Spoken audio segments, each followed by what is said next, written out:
leaders must understand the fact that there is both good and evil. It's part of the life scenario to understand good and evil.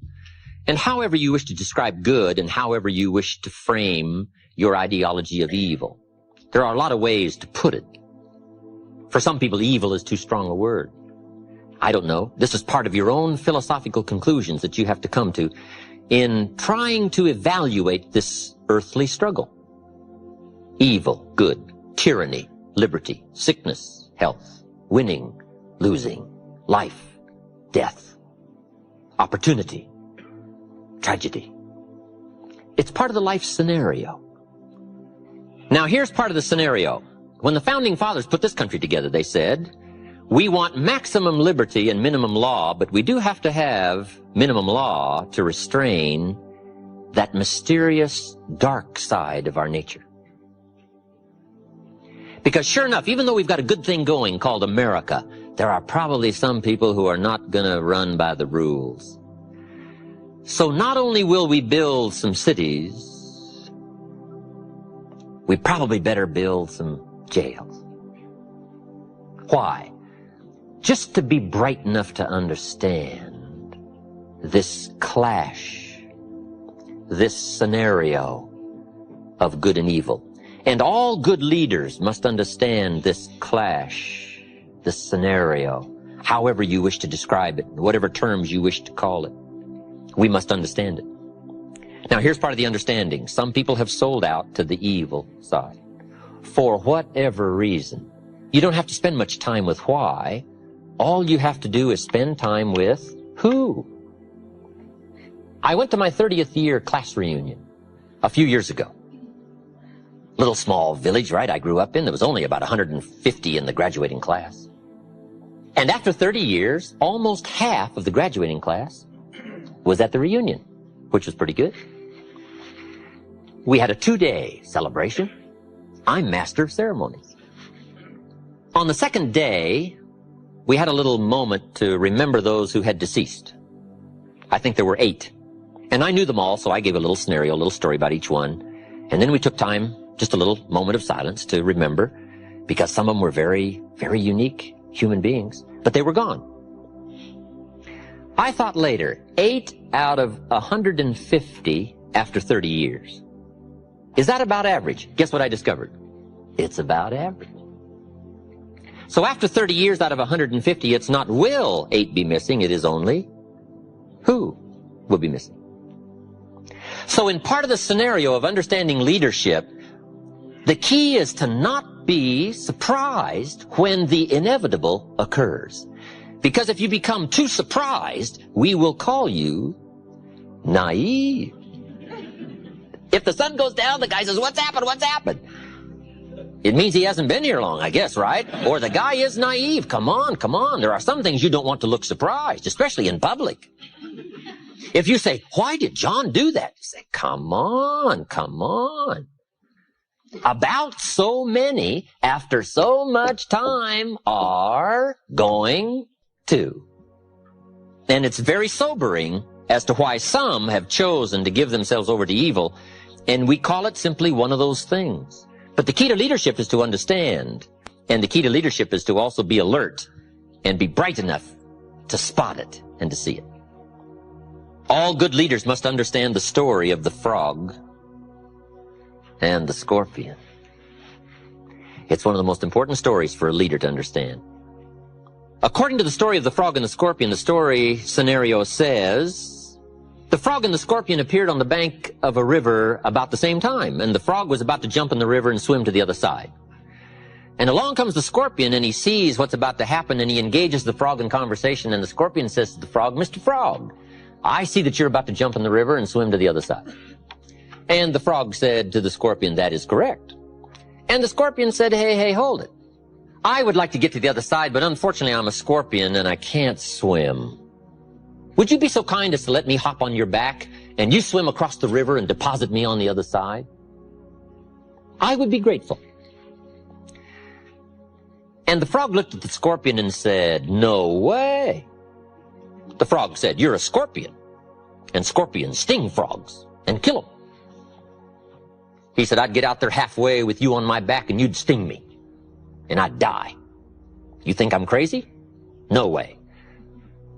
The scorpion said, hey, hold it. With your frog brain, you're not thinking. If I was to sting you out there halfway, sure, you'd die and drown, but so would I, since I'm a scorpion and I can't swim.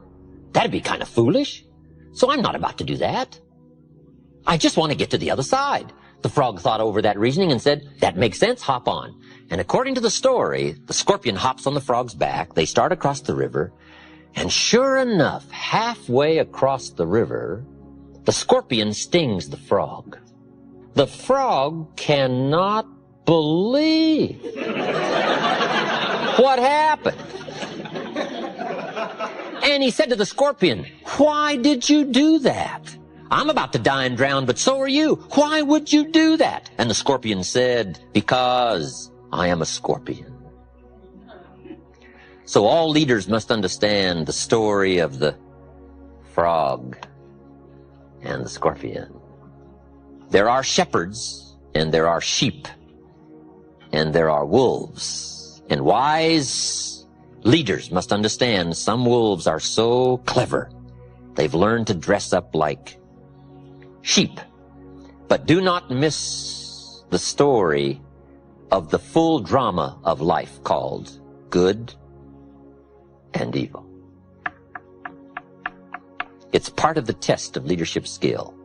Awareness, sensitivity, understanding, knowing the scenario, and being on the alert for what is called the inevitable. Let me give you now, just in sort of quick succession, some studies that leaders should engage in. Let me just give you the list. We won't expand on this, but I'm sure you can expand on it in your own good time and in your own good way. But let me give you this list of studies leaders should engage in. Number one, the study of possibility. Possibility. It's so important for leaders to play the what-if game. What if we had enough people? What if we had refined people? What if we had leaders? What if we had a good team? What if we went to the market? What if we accomplished our goal? What could we accomplish? What are the dimensions? What's the size? What's the promise? We call it the what-if game.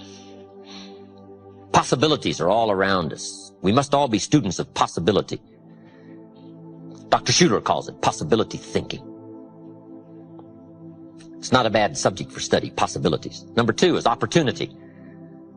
Leaders must always be conscious and aware of the expanded potential for opportunity.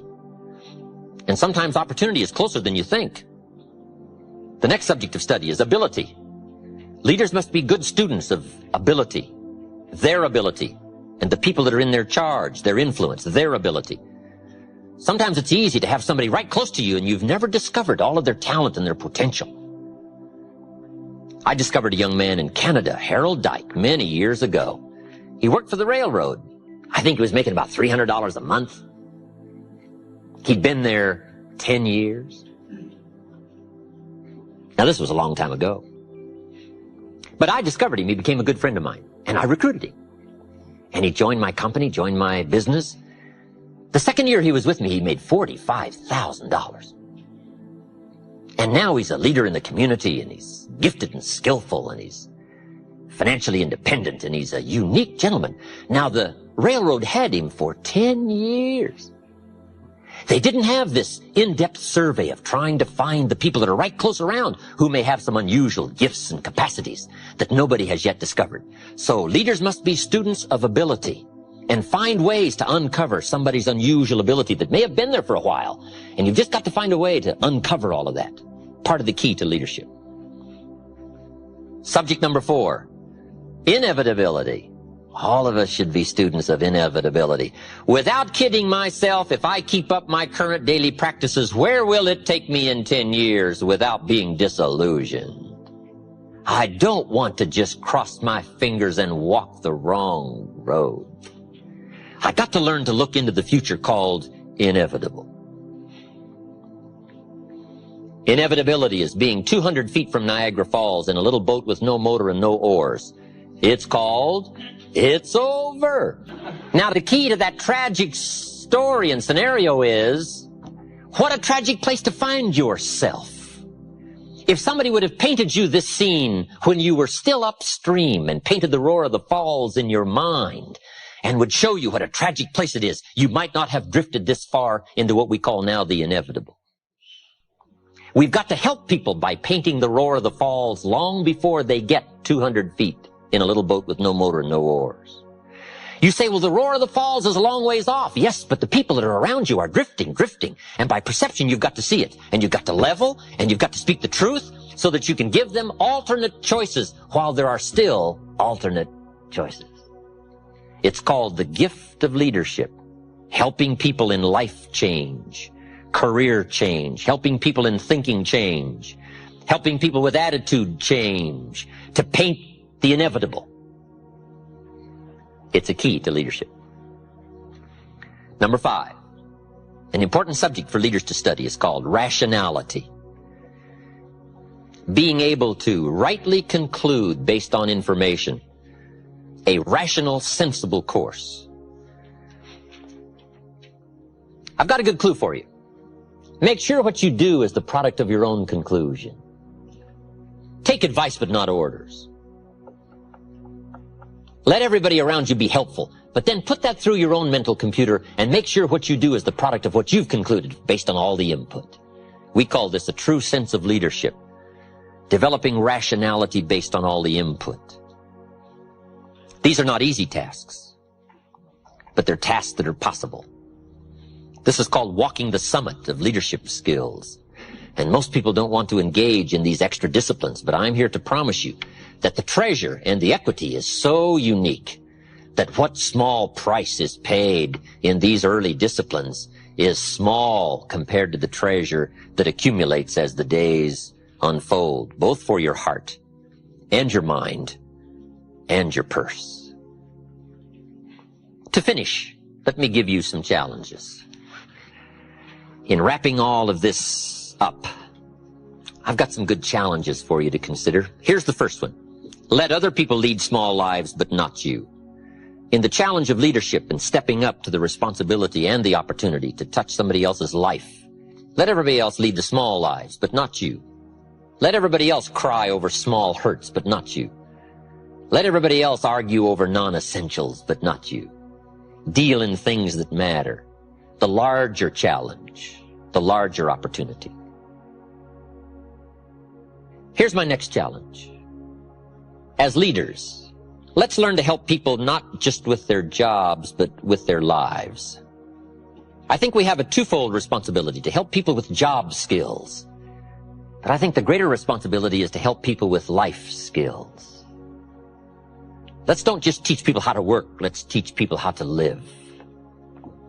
How to assimilate and accumulate. Far greater treasures than just a paycheck.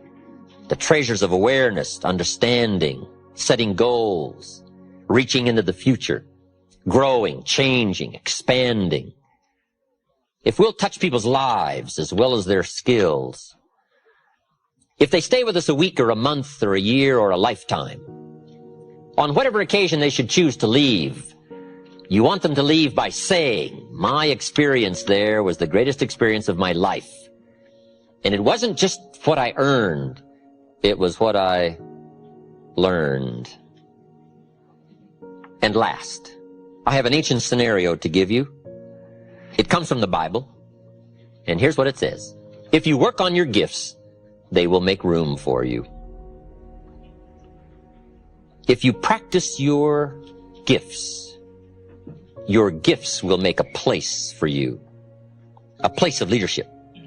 A place of influence. A place to touch someone else. To make a mark. To further an enterprise. To build a dream. Someday, if you work on your gifts, we will call you noble. We may give you rewards you cannot even now imagine. Plaques to hang on your wall, trophies to remember, but most of all, the gift of knowing yourself, that you did the best you could with what you had, the expansion of your mind and your heart and your soul and your touch and your reach and all the gifts that you possess. Your gifts, if you work on them, will make a room for you. And I've got to be one of the better examples of that. Look where my gifts have brought me. I was raised in obscurity, a little small village in Idaho. I now get to travel around the world. My gifts have brought me to this room. And what an experience it is for me to have a chance to touch you. One of the most challenging experiences in life is seeing what you can do to help someone else. And one of the greatest thrills in life is to be able to invest life into life. And you've given me that opportunity tonight, and I want to thank you for that.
Chẳng được quên khi cơn mưa đêm lại về.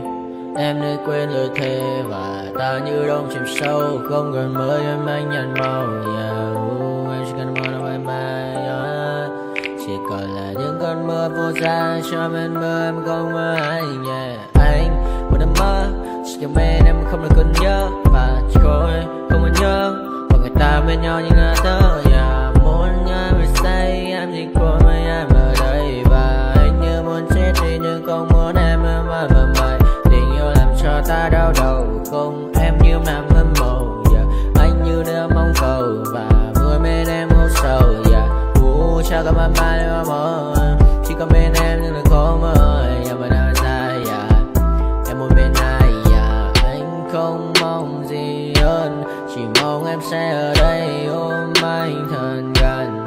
Anh chỉ mong đôi ta được có nhau. Mà đừng em đâu anh có em. Một đêm bên anh có em. Ta sẽ trao nhau môi hôn thật sâu. Ôm anh. I know you told your friend you're not okay. And tell me what's wrong and why you never said you felt that way. And guess you're trying to stay strong and fake a smile until I look away. But I've known you too long, it hurts to watch your blue eyes fade to gray as you fade away. As you fade away. Yeah, I'm about to fade away. Cause every time I wake up I feel like it's Monday. Something's going wrong with all the chemicals up in my brain. All of a sudden I don't look at anything the same way. Gotta build up of my thoughts sitting in an ashtray. I'm sorry that I'm so inconvenient, okay. Just let me be me and I'll stay out of your way. I can see the way you look at me, I'm such a disgrace. I never really asked to be brought into this place. You wanna love me? Well then baby have a taste. All the highs and the lows, no you'll never be the same. I don't really wanna hurt you but I can't control the pain. If you're sticking by my side maybe we could be okay. Okay, maybe you could be the change I need today. I promise that I've never felt this way. I really hope that you will choose to stay through all the pain. I know you told your friend you're not okay. And tell me what's wrong and why you never said you felt that way. And guess you're trying to stay strong and fake a smile until I look away. But I've known you too long, it hurts.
We'll